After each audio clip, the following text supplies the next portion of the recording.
আসসালামু আলাইকুম রহমতুল্লাহি ওবারাকাত। সম্মানিত দর্শক ও শ্রোতা মণ্ডলী, দেশ ও দেশের বাইরে যারা যেখান থেকে আমাদের ইমান আমলের এই প্রোগ্রামে অংশগ্রহণ করেছেন, সকলকে জানাই আন্তরিক শুভেচ্ছা অভিনন্দন। প্রিয় দর্শক, আজকে আমি আলোচনা করব ইজতেমাই ও ইনফিরাদি 16টি আমল। আল্লাহ তাআলা আমাদের সকলকে এই আমলগুলো করার তৌফিক দান করুন। প্রিয় দর্শক, এই আমলগুলো শোনার আগে আমার সকল দর্শকের নিকট বিনীত অনুরোধ, এখনও যারা আমাদের এই চ্যানেলটি সাবস্ক্রাইব করেননি, দয়া করে সাবস্ক্রাইব করে পাশে থাকুন এবং দিনের এই বাণীগুলো দাওয়াতের নিয়তে অন্যের কাছে পৌঁছে দেওয়ার নিয়তে শুনি এবং আমলের নিয়তে শুনি। ওমা তৌফিক ইল্লা বিল্লাহ। আল্লাহর রাস্তায় বের হওয়ার পর কেউ যদি নিজেকে ইজতেমাই, সম্মিলিত ও ইনফিরাদি অর্থাৎ ব্যক্তিগত মোট 16টি আমলে পুরোপুরি ইহতেমামের সঙ্গে জুড়ে রাখে, তবে তার পুরো সময়টাই কাজে লাগবে এবং ফায়দাজনক হবে। কাজেই এখানে ইজতেমাই ও ইনফিরাদি মোট 16টি আমল তুলে ধরা হলো। ইনফিরাদি আমল 8টি।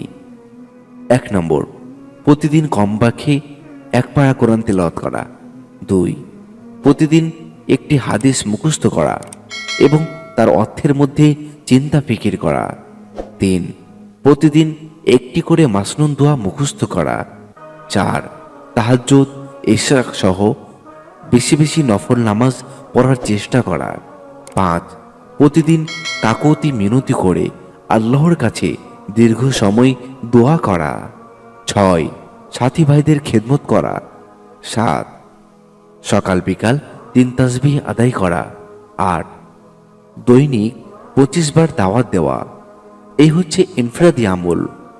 ইজতেমাই আমল রয়েছে 8টি। 1, মশওয়ারা বা পরামর্শ। 2, সফর। 3, 5 ওয়াক্ত নামাজ জামাতের সাথে একসাথে আদায় করা। এগুলো হচ্ছে ইজতেমাই আমল, অর্থাৎ একসাথে করা। যেমন মশওয়ারা একাকী হয় না, কাউরির সাথে মিলে পরামর্শ করতে হয়। তেমন সফর, একাই সফর করা ভালো না, সঙ্গী থাকলে সেই সঙ্গীর সাথে সফর করা। 4 নম্বর, পানাহার, অর্থাৎ যখন আমরা খাবার খাবো একসাথে খাবার খাবো। 5, কিতাবের তালিম, যখন তালিম করব একসাথে অন্যকে নিয়ে তালিম করব। 6, ঘুম, একসাথে ঘুমাতে যাওয়া। একটা জামাতের মধ্যে যখন সাথে থাকবে, একজন ঘুমাবে, একজন খাবে, একজন গোসল করবে, এমনটি না হয়, বরং একসাথে যেন ঘুমাইতে যায়, একসাথে খেতে যায়, একসাথে নামাজে যায়। 7, উমুমি কাস্ত, অর্থাৎ আসরের নামাজের পরে অথবা কোনো কোনো জায়গায় রমজান মাসে আসরের আগে হয়ে থাকে।